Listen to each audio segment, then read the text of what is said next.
Hello ಸ್ನೇಹಿತರೆ, ನಮ್ಮ classes YouTube ಚಾನಲ್ಗೆ ಸ್ವಾಗತ. ಇಂದಿನ ವಿಡಿಯೋದಲ್ಲಿ accountancy 2 marks important question discussion ಮಾಡೋಣ. ಸೊ ನಮ್ಮ ಅಕೌಂಟೆನ್ಸಿ ಬ್ಲೂ ಪ್ರಿಂಟ್ ಪ್ರಕಾರ ಅಲ್ಲಿ ಯಾವ ಚಾಪ್ಟ್ರಲ್ಲಿ 2 ಮಾರ್ಕ್ಸ್ಗೆ ಕೊಡ್ತೀವಿ ಅಂತ ಮೆನ್ಷನ್ ಮಾಡಿದ್ದಾರೆ ಅಂದರೆ 1ನೇ ಚಾಪ್ಟ್ರಲ್ಲಿ ಕೊಡ್ತಾರೆ ಆ್ಯಂಡ್ 3rd ಚಾಪ್ಟರ್ಲಿ ಮೆನ್ಷನ್ ಆಗಿದೆ and 5th chapter and 7th chapter and 10th chapter. ಈ 5 ಚಾಪ್ಟ್ರಲ್ಲಿ 2 ಮಾರ್ಕ್ಸ್ಗೆ ಬರುವಂತಹ ಕ್ವಶನ್ಸ್ ಸಾಧ್ಯತೆಗಳಿರುತ್ತೆ. ಸೊ ಇಲ್ಲಿ ಮುಖ್ಯವಾಗಿ ನೋಡ್ಬೋದಾಗಿರುತ್ತೆ 5 ಚಾಪ್ಟರ್ಗಳಲ್ಲಿ ಮಾತ್ರ ಬರುತ್ತೆ. ನಾವು ಎಂಟೈರ್ 10 ಚಾಪ್ಟರ್ನ ಓದುವಂತಹ ಅವಶ್ಯಕತೆ ಇರಲ್ಲ. ಯಾವುದಕ್ಕೆ? 2 ಮಾರ್ಕ್ಸ್ ಕ್ವಶನ್ಗೆ.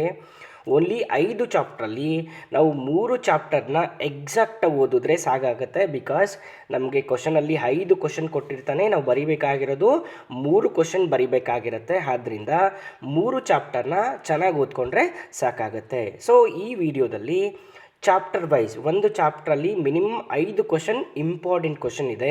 5 ಅಂದರೆ 15 ಕ್ವಶನ್ ನೀವೇನಾದರೂ ಕರೆಕ್ಟಾಗಿ ಓದ್ಕೊಂಡಿದ್ದೀರಾ ಅಂದರೆ ನಿಮಗೆ 6 ಮಾರ್ಕ್ಸು ಈಸಿಯಾಗಿ ಬರ್ತಾ ಇರುತ್ತೆ. So fine. ಸೊ ಈ ವಿಡಿಯೋದಲ್ಲಿ ವಿತ್ ಆನ್ಸರ್ ಇದೆ, ನಾನು ಓನ್ಲಿ ಕ್ವಶನ್ ಮಾತ್ರ ಅನಲೈಸಿಸ್ ಮಾಡ್ಕೊಂಡು ಹೋಗ್ತೀನಿ. Fine. C is a first one, define partnership. Already ನೀವೆಲ್ಲ ಕೇಳೇ ಇರ್ತೀರಾ ಡಿಫೈನ್ ಪಾರ್ಟ್ನರ್ಶಿಪ್. ಸೊ ಇಲ್ಲಿ ಮೀನಿಂಗ್ ಬಂದರೆ ಡೆಫಿನೇಷನ್ ಬರಲ್ಲ. ಸೊ ಇಲ್ಲಿ ಏನು ಡೆಫಿನೇಷನ್ ಇದೆ ಇದನ್ನೇ ಬರಿಬೇಕಾಗತ್ತೆ. ಸೊ ಇಲ್ಲಿ ಮೀನಿಂಗ್ ಅಂತ ಬಂದಾಗ ಈಸಿಯಾಗಿ ಬರಿಬೋದು. Any partners engaged in the 2 or more person ಅಂತ ಬಂದಾಗ ಸೊ ಡೈರೆಕ್ಟ್ಲಿ ಮೀನಿಂಗ್ ಅನ್ನೋದು ಸೊ ಡಿಫ್ರೆಂಟ್ ಮೀನಿಂಗಲ್ಲಿ ಬರಿಬೋದಾಗಿರುತ್ತೆ. ಬಟ್ ಡೆಫಿನೇಷನ್ ಅನ್ನೋದು ಮೇನ್ಲಿ ಇದನ್ನು ಬರೆದಾಗ ಮಾತ್ರ ನಾವು 2 ಮಾರ್ಕ್ಸ್ನ ತೊಗೊಳ್ಳೋದಕ್ಕೆ ಆಗುತ್ತೆ. ಸೊ ನೆಕ್ಸ್ಟ್ ಒನ್ ನೋಡಿ, what is a fluctuating capital method. So fluctuating capital method ಅಂದರೆ ನಮ್ಗೆ ಗೊತ್ತಿರುತ್ತೆ. ಸೊ ಕ್ಯಾಪಿಟಲ್ ಏನಾಗಿರುತ್ತೆ, the capital balance will be fluctuation ಆಗ್ತಾ ಇರುತ್ತೆ. ಸೊ ಎವ್ರಿ ಇಯರ್ ಏನಾಗ್ತಾ ಇರುತ್ತೆ, ಫ್ಲಕ್ಚುಯೇಷನ್ ಆಗ್ತಾ ಇರುತ್ತೆ. ಅದೇ ಫಿಕ್ಸೆಡ್ ಅಂತ ಬಂದಾಗ ಸೊ ಇಲ್ಲಿ ಕ್ಯಾಪಿಟಲ್ ಬ್ಯಾಲೆನ್ಸ್ ರಿಮೈನ್ ಫಿಕ್ಸೆಡ್ ಆಗಿರುತ್ತೆ. ಇಲ್ಲಿ ಫಿಕ್ಸೆಡ್ ಆಗಿರುತ್ತೆ, ಇಲ್ಲಿ ಎವ್ರಿ ಇಯರ್ ಫ್ಲಕ್ಚುಯೇಟಿಂಗ್ ಆಗ್ತಾ ಇರುತ್ತೆ ಅನ್ನೋದು ಡಿಫ್ರೆನ್ಸ್ ಗೊತ್ತಾಗುತ್ತೆ. ಸೊ ನೆಕ್ಸ್ಟ್ ಒನ್ ನೋಡಿ, state any 2 difference between capital and fluctuating capital method. So ಇಲ್ಲಿ ನೋಡ್ಬೋದಾಗಿರುತ್ತೆ fixed capital method, capital balance remain fixed, fluctuating capital method, capital balance fluctuate. ಇದನ್ನು ನೀವು ಮೀನಿಂಗಲ್ಲಿ ಬರೆದ್ರೂ ಸಹ ನಿಮಗೆ 1 ಮಾರ್ಕ್ಸ್ ಬರುವಂತಹ ಸಾಧ್ಯತೆ ಇರುತ್ತೆ. ಕ್ಯಾಪಿಟಲ್ ಅಂದರೆ the capital balance remain fixed, fluctuating capital method ಅಂದರೆ ದ ಕ್ಯಾಪಿಟಲ್ ಬ್ಯಾಲೆನ್ಸ್ ಫ್ಲಕ್ಚುಯೇಟ್ ಆಗ್ತಾ ಇರುತ್ತೆ ಎವ್ರಿ ಇಯರ್, ಅಂದರೆ ಚೇಂಜಸ್ ಆಗ್ತಾ ಇರುತ್ತೆ ಎವ್ರಿ ಇಯರ್ ಅಂತ. So see another one, adjustments are made in the current account. So ಇಲ್ಲಿ ಫಿಕ್ಸೆಡ್ ಕ್ಯಾಪಿಟಲ್ ಮೆಥಡು ಯಾವ ಅಡ್ಜಸ್ಟ್ಮೆಂಟ್ಸಲ್ಲಿ ಬರುತ್ತೆ ಅಂದರೆ adjustments are made in current ಅಕೌಂಟಲ್ಲಿ ಬರುತ್ತೆ. ಫ್ಲಕ್ಚುಯೇಟಿಂಗ್ ಯಾವುದ್ರಲ್ಲಿ ಬರುತ್ತೆ, adjustments are made in capital ಅಕೌಂಟಲ್ಲಿ, capital itself. So separate ಒಂದು ಅಕೌಂಟ್ ಆಗಿ ಇರುತ್ತೆ ಪ್ರತಿಯೊಬ್ಬ ಪಾರ್ಟ್ನರ್ಸ್ಗೆ, ಅದರಲ್ಲಿ ಮೆನ್ಷನ್ ಆಗುತ್ತೆ. ಎನಿ ಟೂ ಎರಡು ಮಾತ್ರ ರಿಮೆಂಬರ್ ಮಾಡ್ಕೊಳ್ಳಿ. ಸಿ ನೆಕ್ಸ್ಟ್ ಒನ್ ನೋಡಿ, what is a guarantee of to partner, guarantee profit to the partner. ಅಂದರೆ ಇಲ್ಲಿ ಗ್ಯಾರಂಟಿ ಆಫ್ ಪಾರ್ಟ್ನರ್. ಸೊ ಇಲ್ಲಿ ಒಬ್ಬ ಪಾರ್ಟ್ನರ್ಸ್ನ ಅಡ್ಮಿಷನ್ ಮಾಡ್ಕೊತಾ ಇದ್ದಾರೆ ಅಂದರೆ ಸೊ ಅವನ ಅಡ್ಮಿಷನ್ಗೆ ಆಗುವಂತಹ ಅಗ್ರಿಮೆಂಟಲ್ಲಿ ಮೆನ್ಷನ್ ಆಗಿರುತ್ತೆ in the case of profit what ever ಎಷ್ಟಾದರೂ ಬರಲಿ ಇಷ್ಟು ಗ್ಯಾರಂಟಿ ಆಫ್ ಪ್ರಾಫಿಟ್ ಕೊಡ್ತೀವಿ ಅಂತ ಮೆನ್ಷನ್ ಆಗಿರುತ್ತೆ. ಇನ್ ಕೇಸ್ ಏನಾದರೂ ನಮ್ಮ ಪ್ರಾಫಿಟಲ್ಲಿ ಅಷ್ಟು ಬಂದಿಲ್ಲ ಅಂದರೆ ಸೊ ಏನು ಹೋಲ್ಡ್ ಪಾರ್ಟ್ನರ್ಸ್ ಇರ್ತಾರಲ್ಲ ಅವರ ಅದರಲ್ಲಿ ಶೇರ್ ಆಗಿ ಕೊಡಬೇಕಾಗತ್ತೆ. So this called guarantee of profit. ಇದು ಸಹ ಇಂಪಾರ್ಟೆಂಟ್ ಆಗಿರುತ್ತೆ. ಸೊ ನೆಕ್ಸ್ಟ್ ಒನ್ ನೋಡಿ, so name any 2 method of calculation of interest on drawings. So ಇಲ್ಲಿ ಇಂಟ್ರೆಸ್ಟ್ ಆನ್ ಡ್ರಾಯಿಂಗ್ಸ್ನ ಕ್ಯಾಲ್ಕುಲೇಟ್ ಮಾಡಬೇಕಾದ್ರೆ 2 ಮೆಥಡ್ಸ್ ಇದೆಯಂತೆ. ನಮಗೆಲ್ಲ ಈಸಿ, ನಮಗೆಲ್ಲ ಗೊತ್ತಿರೋದು ಅಂದರೆ ಯಾವುದು, ಪ್ರಾಡಕ್ಟ್ ಮೆಥಡ್ ಡೈರೆಕ್ಟಾಗಿ ಬರೀತೀರಾ. ಅನದರ್ ಒನ್ ರಿಮೆಂಬರ್ ಮಾಡ್ಕೊಳ್ಳಿ, average period or shortcut method or direct method. Any 2ನ ಬರೆದ್ರೆ ನಿಮಗೆ 2 ಮಾರ್ಕ್ಸ್ ಬರುವಂತಹ ಸಾಧ್ಯತೆ ಇದೆ. ಸೊ ಇದರಲ್ಲಿ ಮುಖ್ಯವಾಗಿ ಇಂಪಾರ್ಟೆಂಟ್ ಅಂತ ನೋಡೋದಾದರೆ ಡಿಫೈನ್ ಪಾರ್ಟ್ನರ್ಶಿಪ್ ಎಲ್ಲರೂ ಚೆನ್ನಾಗಿ ರಿಮೆಂಬರ್ ಮಾಡ್ಕೊಳ್ಳಿ. And fluctuating capital method and fixed capital method ಕೇಳೋ ಚಾನ್ಸಸ್ ಇರುತ್ತೆ. ಆ್ಯಂಡ್ ಇದು 5 ಕ್ವಶನ್ನು ಫಸ್ಟ್ ಚಾಪ್ಟರ್ನ 5 ಕ್ವಶನ್ ಇಂಪಾರ್ಟೆಂಟ್ ಆಗಿರುತ್ತೆ, ಇವನ್ನೇ ಕೇಳುವಂತಹ ಸಾಧ್ಯತೆ ಇರುತ್ತೆ. ಫೈನ್. 3rd ಚಾಪ್ಟರ್ ನೋಡಿ, state any 2 difference between sacrificing ratio and gaining ratio. So ಇಲ್ಲಿ ಮುಖ್ಯವಾಗಿ ಸ್ಯಾಕ್ರಿಫೈಸಿಂಗ್ ರೇಷಿಯೋ ಆ್ಯಂಡ್ ಗೈನಿಂಗ್ ರೇಷಿಯೋಗೆ ಇಂಪಾರ್ಟೆಂಟ್ ಆಗ್ತಾ ಬರ್ತಾ ಇರುತ್ತೆ. ಸೊ ಇಲ್ಲಿ sacrificing ratio and gaining ratio ಅಂದರೆ ನಮ್ಗೆ ಗೊತ್ತೇ ಇರುತ್ತೆ ಸ್ಯಾಕ್ರಿಫೈಸಿಂಗ್ ರೇಷಿಯೋ ಮೀನ್ಸ್ ಫರ್ಗೆಟ್ ಆಗುವಂತಹ ಸಮಯದಲ್ಲಿ SON ಅಂತ ನೆನ್ಪಿಡಿ, ಸನ್ ಅಂತ ನೆನ್ಪಿಡಿ. ಯಾವುದಕ್ಕೆ? Sacrificing ರೇಷಿಯೋಗೆ.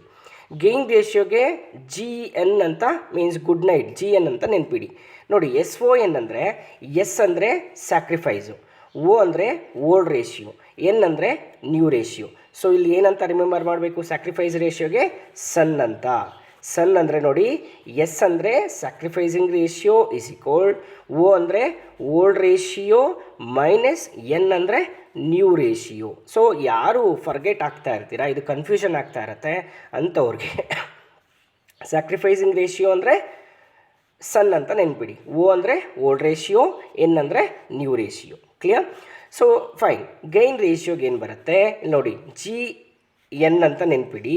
GN G is equal to gain ratio, N ಅಂದರೆ ನ್ಯೂ ರೇಷಿಯೋ. ಆಟೋಮೆಟಿಕಲಿ ನಮ್ಗೆ ಗೊತ್ತಾಗುತ್ತೆ. ನಮ್ಗೆ ಸ್ಯಾಕ್ರಿಫೈಸಿಂಗ್ ರೇಷಿಯೋ ಒಂದು ಗೊತ್ತಾದರೆ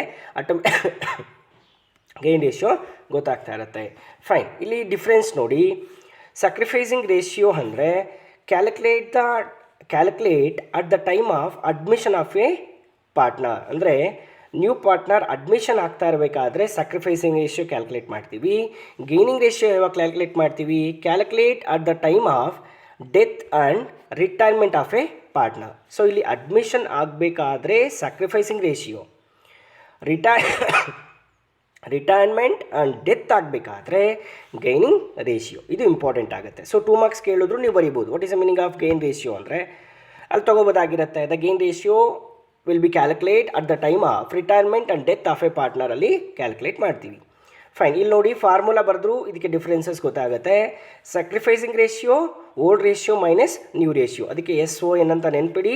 sacrificing ratio O means old ratio, N ಅಂದರೆ ನ್ಯೂ ರೇಷಿಯೋ. ಸೊ ಗೇನ್ ರೇಷಿಯೋಗೆ ಏನಾಗುತ್ತೆ? New ratio minus old ratio. ಇದೇನಾಗುತ್ತೆ? ವೈಸ ವರ್ಸ ಆಗುವಂತಹ ಸಾಧ್ಯತೆ ಇರುತ್ತೆ. ಫೈನ್. ನೆಕ್ಸ್ಟ್ ನೋಡಿ, state any two purpose of calculating new profit sharing ratio. ಏನಕ್ಕೋಸ್ಕರ ನ್ಯೂ ಪ್ರಾಫಿಟ್ ಶೇರಿಂಗ್ ರೇಷಿಯೋ ಬೇಕಾಗುತ್ತೆ ಅಂದರೆ, so first one distribute future profit among the continuing partner. So ಇಲ್ಲಿ ಒಬ್ಬ ಅಡ್ಮಿಷನ್ ಆಫ್ ಎ ಪಾರ್ಟ್ನರ್ ಬರ್ತಾ ಇದ್ದಾನೆ. New profit ratio ಏನಕ್ಕೆ ಬೇಕಾಗುತ್ತೆ ಅಂದರೆ, ಕಂಟಿನ್ಯೂ ಮಾಡಬೇಕಾದ್ರೆ ಕಂಟಿನ್ಯೂ ಪಾರ್ಟ್ನರ್ಸ್ಗೆ ಅವ್ರಿಗೆ ರೇಷಿಯೋ ಚೇಂಜಸ್ ಆಗುತ್ತಲ್ಲ, ಆದ್ದರಿಂದ ಅದು ಬೇಕಾಗುತ್ತೆ. ಇಲ್ಲಿ ಮೋರ್ ಎಕ್ಸ್ಪ್ಲನೇಷನ್ ಮಾಡೋ ಚಾನ್ಸ್ ಬೇಕಾಗುತ್ತೆ. ಬಟ್ ಇಲ್ಲಿ ವಿಡಿಯೋ ಲೆಂತಿ ವಿಡಿಯೋ ಆಗಿರೋ ಕಾರಣ ಓನ್ಲಿ ಕ್ವಶನ್ಸ್ ಮಾತ್ರ ಡಿಸ್ಕಷನ್ ಮಾಡ್ಕೊಂಡು ಹೋಗ್ತಾ ಇರ್ತೀನಿ. ವಿತ್ ಅಲ್ಲಲ್ಲ ಆನ್ಸರು ಡಿಸ್ಕಷನ್ ಮಾಡ್ತಿದ್ದೀನಿ, ಅಬ್ಸರ್ವ್ ಮಾಡಿ. ಫೈನ್. ನೆಕ್ಸ್ಟ್ ಒನ್ ನೋಡಿ, mention any two method disposal of amount due to the retaining partner. So ಇಲ್ಲಿ ಮೋಸ್ಟ್ ಇಂಪಾರ್ಟೆಂಟ್ ಕ್ವಶನ್ ಇದು. ರಿಟೈನಿಂಗ್ ಪಾರ್ಟ್ನರ್ಗೆ ನಾವು ಅಮೌಂಟ್ ಡಿಸ್ಪೋಸಲ್ ಅಂದರೆ ಅವ್ರಿಗೆ ಸೆಟಲ್ ಮಾಡಬೇಕಾದ್ರೆ ಯಾವ ಮಾಡಬೇಕಾಗುತ್ತೆ ಮಾಡಬೇಕಾಗತ್ತೆ ಅಂತ. Is the first one immediate full payment and transfer to the retaining partners loan ಅಕೌಂಟ್ಗೆ. 2 ಅಕೌಂಟ್ಗೆ ಟ್ರಾನ್ಸ್ಫರ್, 2 ಮೆಥಡಲ್ಲಿ 2 ಮೋಡಲ್ಲಿ ನಾವೇನು ಮಾಡಬೇಕಾಗಿರುತ್ತೆ? ಟ್ರಾನ್ಸ್ಫರ್ ಮಾಡಬೇಕಾಗತ್ತೆ. ಒಂದು ಇಮಿಡಿಯೇಟ್ ಫುಲ್ ಪೇಮೆಂಟ್ ಕೊಟ್ಬಿಡ್ತೀವಿ hand time. Another one transfer to retaining partners loan ಅಕೌಂಟ್ಗೆ ಟ್ರಾನ್ಸ್ಫರ್ ಮಾಡ್ತೀವಿ. Is a most important question. Already ನಮಗೆ preparatory and first ಟೆಸ್ಟಲ್ಲೆಲ್ಲ ರಿಪೀಟೆಡ್ ಆಗಿದೆ. Fine. See the next one, give the general entries to close revaluation account when there is a profit in retirement and death of a partner. So ಇಲ್ಲೇನಾಗುತ್ತೆ? ಇದಕ್ಕೆ general entry revaluation account ಡೇಟಾ to all partners capital account. Fine. See next one, ABC are partners in the firm, sharing in the ratio 5:4:1. The profit of the firm of the year ending on 31st/3/2024 was 12,000. B died ಆಗ್ತಾ ಇದ್ದಾನೆ. Calculate B share of profit 1/4/2024 36/2024. So ಇದು ಪ್ರಾಫಿಟ್ನ calculate ಮಾಡೋದು. ಇಲ್ಲಿ executors means capital account ಮಾಡಬೇಕಾದ್ರೆ 6 ಮಾರ್ಕ್ಸಲ್ಲಿ ಇದು ಒಂದು ಪಾಯಿಂಟಾಗಿ ಬರುತ್ತೆ 6 ಮಾರ್ಕ್ಸಲ್ಲಿ. But ಅದು 2 ಮಾರ್ಕ್ಸ್ಗೆ ಕೇಳುವಂತಹ ಚಾನ್ಸಸ್ ಇರುತ್ತೆ. ಇಲ್ಲಿ ರಿಟೈರ್ಡ್ ಆಗ್ತಾ ಇರೋದು B ರಿಟೈರ್ಡ್ ಆಗ್ತಾ ಇರೋದ್ರಿಂದ ಅವನ ಪ್ರಾಫಿಟ್ ಎಷ್ಟು ಬರುತ್ತೆ ಅನ್ನೋದು ಕ್ಯಾಲ್ಕುಲೇಟ್ ಮಾಡಬೇಕು. ನೋಡಿ ಇಲ್ಲಿ previous year profit into intervening period divided by 12 into B share ಅಂತ ಇದೆ. ಈಸಿ ನೋಡಿ. ಅವನ ಕ್ಯಾಪಿಟಲ್ ಒಂದು ವರ್ಷದಲ್ಲಿ ಕ್ಯಾಪಿಟಲ್ ಎಷ್ಟು ಬರ್ತಾ ಇದೆಯಪ್ಪ ನಮಗೆ? 12,000 ಬರ್ತಾ ಇದೆ. ಈ 12,000 ಇಂಟು 3/12. ಏನು 3 ಅಂದರೆ ಇಂಟರ್ವೇಟ್, ಅವನು ಎಷ್ಟು ದಿನ ಬದುಕಿದ್ದ ಅಂತ. ಅದು ಹೆಂಗೆ ಕ್ಯಾಲ್ಕುಲೇಟ್ ಮಾಡೋದು ನೋಡಿ. 1/4/2024 ಬಿಸ್ನೆಸ್ ಕಮೆನ್ಸ್ ಆಗ್ತಾ ಇದೆ. ಅವನು ಡೆತ್ ಆಗ್ತಾ ಇರೋದು ಇವಾಗ 30/6/2024 ಡೆತ್ ಆಗ್ತಾ ಇದ್ದಾನೆ. ಸೊ ಇಲ್ಲಿ ಏಪ್ರಿಲ್, ಮೇ, ಜೂನು ಕೌಂಟ್ ಆಗುತ್ತೆ, because end of the June ಇರೋದ್ರಿಂದ ಜೂನು ಕೌಂಟ್ ಆಗುತ್ತೆ. ಓನ್ಲಿ 3 ಮಂತ್ಸ್ ಮಾತ್ರ ಬರುತ್ತೆ. 3/12 ಇಂಟು 4 ಯಾವುದು ಸರ್ ಅಂದರೆ ಅವನ ರೇಷಿಯೋ ಎಷ್ಟಿದೆ ನೋಡಿ, 4 ಇದೆ. 4 ನೋಡಿ 5 + 4 + 1 ಎಷ್ಟಾಗುತ್ತೆ, 10 ಆಗುತ್ತೆ. 4/10 ಇಲ್ಲಿ ತೊಗೊಂಡಿದ್ದೀವಿ. 12,000 ಇಂಟು 3/12 ಇಂಟು 4/10 ಮಾಡಿದ್ರೆ ನಮಗೆ ಪ್ರಾಫಿಟ್ ಬರ್ತಾ ಇರುತ್ತೆ, ಅವನಿಗೆ ಕೊಡುವಂತಹ profit. Fine. So next one ನೋಡಿ, ಇಲ್ಲಿ ಹೈಡ್ ಆ್ಯಂಡ್ ಗುಡ್ವಿಲ್ನ ಕ್ಯಾಲ್ಕುಲೇಟ್ ಮಾಡೋದು ಸಾರಿ ಗೈಸ್, ಹೈಡ್ ಆ್ಯಂಡ್ ಗುಡ್ವಿಲ್ನ ಕ್ಯಾಲ್ಕುಲೇಟ್ ಮಾಡೋದು ಇಂಪಾರ್ಟೆಂಟ್ ಆಗ್ತಾ ಇರುತ್ತೆ. ನೋಡಿ ಇಲ್ಲಿ ಏನಿಲ್ಲ, ಅವನು ಎಷ್ಟು 75,000 ಇದೆ ಅಗ್ರಿಮೆಂಟಲ್ಲಿ. ಸೊ ಅವನು ಎಷ್ಟು ತೊಗೊಂಬರ್ತಾ ಇದ್ದಾನೆ, ಸೊ ಅಡ್ಜಸ್ಟ್ಮೆಂಟಲ್ಲಿ 60,000 ಇದೆ. 75,000 - 60,000 ಮಾಡಿದ್ರೆ ನಮಗೆ ಗುಡ್ವಿಲ್ ಬರುವಂತಹ ಚಾನ್ಸಸ್ ಇರುತ್ತೆ. See the next chapter, state any 2 features of a company. Any 2 features, 2 features ಬರೆದ್ರು ಸಾಕಾಗುತ್ತೆ. Limited liability, common seal etcetera, transferability of share etcetera. ಎರಡು ಬರೀರಿ ಯಾವುದು. ನೆಕ್ಸ್ಟ್ ಒನ್ ನೋಡಿ, ವಾಟ್ ಈಸ್ ಪ್ರಾಸ್ಪೆಕ್ಟಸ್ ಅಂದರೆ ಇವಾಗ ಫಾರ್ ಎಕ್ಸಾಂಪಲ್ ಒಂದು ಕಂಪನಿ ಪರ್ಚೇಸ್ ಮಾಡಬೇಕಾದ್ರೆ ಶೇರ್ಸು ಪಬ್ಲಿಕ್ಗೆ ಹೇಳಬೇಕಾದ್ರೆ, ಪರ್ಚೇಸ್ ಮಾಡಿ ನಮ್ಮ ಶೇರ್ಸ್ನ ನೋಡಿ, ಅಲ್ಲಿ ಏನಿದೆ, the open invitation to the public to take up our purchase share company is called prospectus.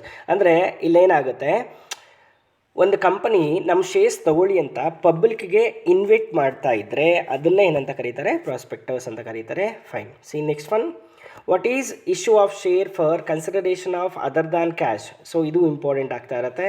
Give the general entry, transfer profit, re issue of forfeited shares, forfeited share account ಡೇಟಾ to capital reserve account.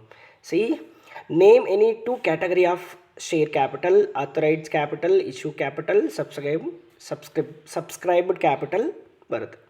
Fine. Next one ನೋಡಿ, any two object of financial statement. It's important question. ಏನಾದರೂ 2 ಬರೆದ್ರು enough ಆಗುತ್ತೆ. To provide information about economic resource and obligation of the business, and to provide information about earning capacity of the business. Any 2 mention ಮಾಡಿ. Give any 2 limitation of financial statement. 2 limitation to reflect the current situation, asset may not realize aggregate information. So ಇಲ್ಲಿ aggregate information, so not individual ಕೊಡಲ್ಲ, aggregate ಕೊಡೋದ್ರಿಂದ ಅದು disadvantages ಆಗಿರುತ್ತೆ. So ಇಲ್ಲಿ mention, how will we disclose the following items in the balance sheet of the company. Loose tools ಯಾವುದ್ರಲ್ಲಿ ಬರುತ್ತೆ, current asset ಇನ್ವೆಂಟರಿಯಲ್ಲಿ ಬರುತ್ತೆ. And proposed dividend, current liability as short term ಪ್ರಾವಿಷನಲ್ಲಿ ಬರ್ತಾ ಇರುತ್ತೆ. ಫೈನ್. ನೆಕ್ಸ್ಟ್ ನೋಡಿ, is a last topic. What is a cash flow statement and cash flow statement. So ಇಲ್ಲಿ mention ಆಗುತ್ತೆ, cash flow statement is a statement showing inflow and outflow of cash and cash equivalents from operating, investing and financial activity of the company during the particular period. ಒಂದು particular ಪೀರಿಯಡಲ್ಲಿ ಒಂದು ಕಂಪನಿಯಲ್ಲಿ cash inflow ಎಷ್ಟಾಗ್ತಾ ಇದೆ, outflow ಎಷ್ಟಾಗ್ತಾ ಇದೆ, ಯಾವುದರಿಂದ, operating and investing and financial ಆ್ಯಕ್ಟಿವಿಟಿಯಿಂದ ಎಷ್ಟು out going ಆಗ್ತಾ ಇದೆ, ಎಷ್ಟು ಇನ್ಫ್ಲೋ ಆಗ್ತಾ ಇದೆ, ಔಟ್ಫ್ಲೋ ಆಗ್ತಾ ಇದೆ ಅನ್ನೋದೇ ಕ್ಯಾಶ್ ಫ್ಲೋ ಸ್ಟೇಟ್ಮೆಂಟ್ ಆಗಿರುತ್ತೆ. Write any 2 objectives of preparing cash flow statement. 2 objective ಏನಕ್ಕೋಸ್ಕರ ಮಾಡಬೇಕಾಗತ್ತೆ. So to provide useful information about the cash flow and ascertain the amount certainty of cash flow. So ಇಲ್ಲಿ ಮುಖ್ಯವಾಗಿ 2ಕ್ಕೆ ಬೇಕಾಗುತ್ತೆ. See mention any 2 activities which are classified as for, ಅಂದರೆ 2 activity. So mention ನಮ್ಗೆ ಗೊತ್ತೇ ಇದೆ, investing, operating and financing activity. See what are the operating activity ಅಂದರೆ ಏನಾಗುತ್ತೆ. ಸೊ ಫೈನ್, ಅದು ಇಂಪಾರ್ಟೆಂಟ್ ಆಗ್ತಾ ಇರುತ್ತೆ. Write any 2 example of financial activity. 2 example of any financial activity remember ಮಾಡ್ಕೊಳ್ಳಿ. ಸೊ ನೆಕ್ಸ್ಟ್ ಒನ್ ನೋಡಿ, is a most important, I think ಮೊನ್ನೆ ಕೇಳಿರುವಂತಹ ಪ್ರಶ್ನೆ ಆಗಿರುತ್ತೆ. ಸೊ ಇಲ್ಲಿ ಕ್ಯಾಲ್ಕುಲೇಟ್ ಮಾಡಬೇಕಾಗತ್ತೆ cash receipt from the customers. Cash receipt from the ಕಸ್ಟಮರ್ಸ್ಗೆ formula ಏನು, operating turnover ratio plus revenue from operation minus closing turnover ratio ಬೇಕಾಗುತ್ತೆ. So ಇಲ್ಲಿ ಮೆನ್ಷನ್ ಈ ಫಾರ್ಮುಲಾ ಇದ್ದಾಗ ಇದನ್ನು ನೀಟಾಗಿ ಮಾಡ್ಬೋದಾಗಿರುತ್ತೆ. ನೆಕ್ಸ್ಟ್ ನೋಡಿ, cash payment to suppliers, opening trade payable plus purchase minus closing trade payable. So ಇಲ್ಲೇ ಇದೆ ನೋಡಿ, ಓಪನಿಂಗ್ ಟ್ರೇಡ್ ಪೇಯಬಲ್ ಎಷ್ಟಿದೆ 12,000 ಪ್ಲಸ್ ಪರ್ಚೇಸ್ ಎಷ್ಟಿದೆ 72,000 ಮೈನಸ್ 9,000 ಕ್ಲೋಸಿಂಗ್ ಟ್ರೇಡ್ ಪೇಯಬಲ್ 9,000 ಮಾಡಿದ್ರೆ ನಮಗೆ 75,000 ಬರ್ತಾ ಇರುತ್ತೆ. ಸೊ ಇಷ್ಟು ಏನಾಗಿರುತ್ತೆ, ನಮ್ಮ ಸೆಕೆಂಡ್ ಪಿ ಯು ಅಲ್ಲಿ ಇಂಪಾರ್ಟೆಂಟ್ ಕ್ವಶನ್ ಆಗಿರುತ್ತೆ, ಆ್ಯಸ್ ಎ 2 ಮಾರ್ಕ್ಸ್ಗೆ ಬರುವಂತಹ ಕ್ವಶನ್ ಆಗಿರುತ್ತೆ. ಸೊ ಇಷ್ಟರಲ್ಲೇ ಬರುವಂತಹ ಸಾಧ್ಯತೆಗಳು ಇರುತ್ತೆ. ಸೊ ಅದಕ್ಕೋಸ್ಕರ ನೀವೆಲ್ಲ ಪ್ರಿಪೇರ್ ಆಗಿ ಚೆನ್ನಾಗಿ ರಿಮೆಂಬರ್ ಮಾಡಿಕೊಂಡು ನೀಟಾಗಿ ಬರೀರಿ. Thank you for watching. Please subscribe our channel. So ನಾವು ಮಾಡುವಂತಹ ವಿಡಿಯೋ ನಿಮಗೆ ಡೈರೆಕ್ಟಾಗಿ ಬರಬೇಕು ಅಂದರೆ ಪ್ಲೀಸ್ ಸಬ್ಸ್ಕ್ರೈಬ್ ಮಾಡಿ, ಪ್ಲೀಸ್ ಸಪೋರ್ಟ್.